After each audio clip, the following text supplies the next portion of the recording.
Сәлем достар, мен каналыма қош келдіңіздер. Мені қолдап, лайк басып, тіркеліп, комментария жазып кетіңіздер. Бүгін дәмі өте ерекше тіске басар жасаймыз. Сіздер де жасап көріңіздер. Жасалу жолы өте қарапайым. Дәмі ерекше, бізге қатты ұнады. Сіздер де жасап көріңіздер. 2 дана кабачкиіміздің басы мен аяғынан тазалап аламыз. Жуып тазалап, күш салып, вилканың көмегімен осылай қырамыз.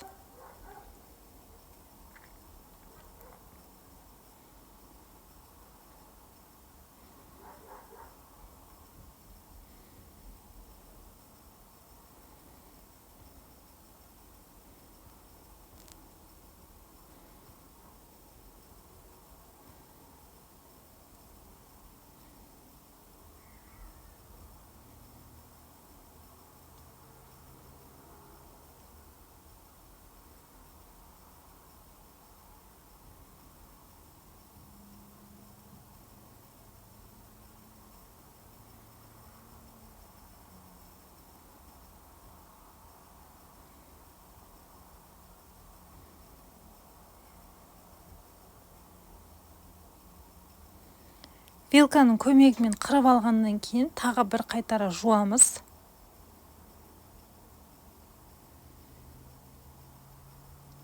Осылай 1 сантиметр көлемінде кесіп шығамыз.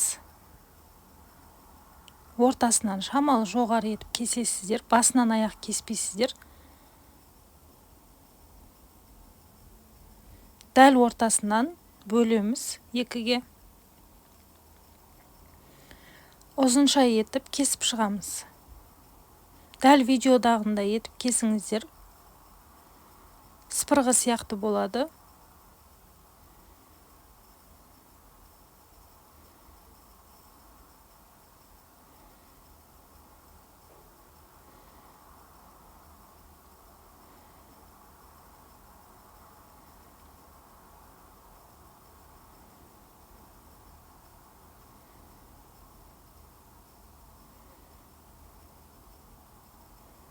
Екінші бөлігінде дәл солай кесіп шығамыз.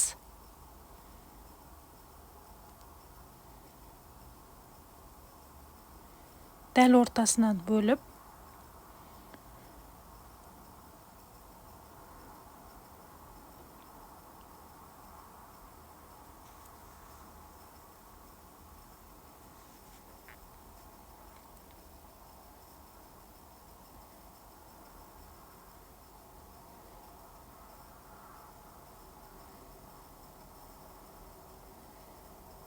Кабачкаларымызды кесіп алдық.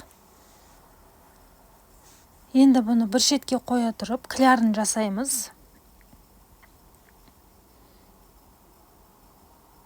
2 дана жұмыртқаны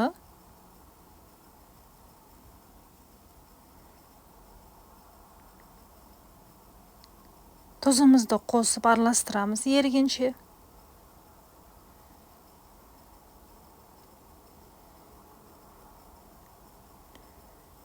Қара бұрышымызды қосып, біркелкі етіп араластырамыз.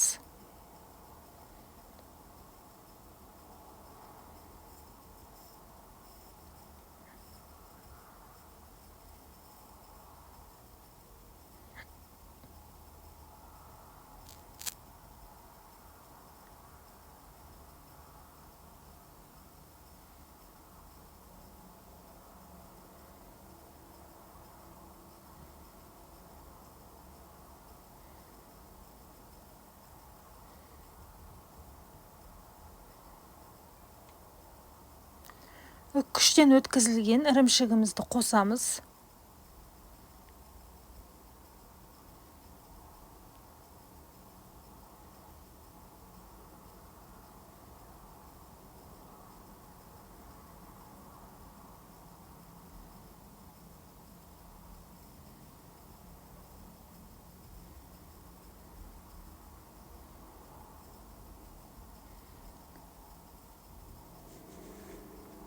Ұнымызды міндетті түрде ұн илегіштен өткізіп аламыз.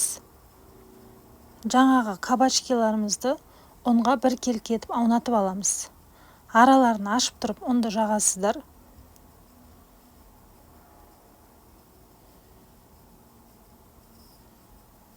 Енді жаңағы массамызға аунатып аламыз.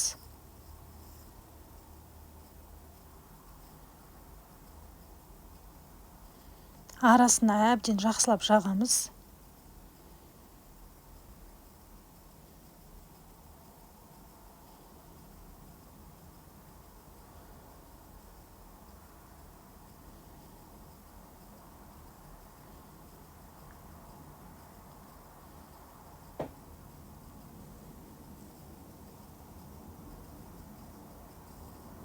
Табамызға майымызды құйып, баяу отта қыздырып аламыз. Баяу отта пісіреміз. Бетін міндетті түрде жауып қоямыз. Спырғы сияқты, спырғы көлемде қылып жаямыз.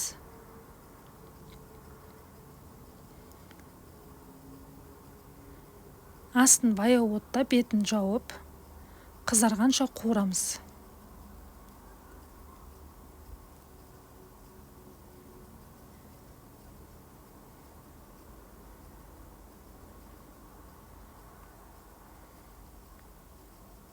Екінші бетіне аударамыз. Екінші бетінде қызарғанша қуырамыз.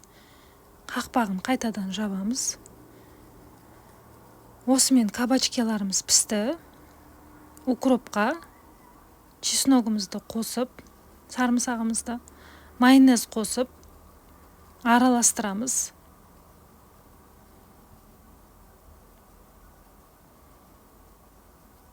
Бұл бізде соус болып жүреді.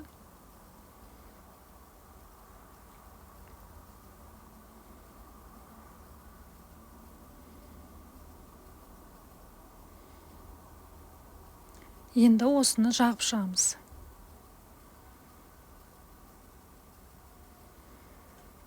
Осымен тіске басарымыз дайын болды. Міндетті түрде сіздер де жасап көріңіздер. Дәмі өте ерекше. Жасалу жолы өте қарапайым. Тойымды.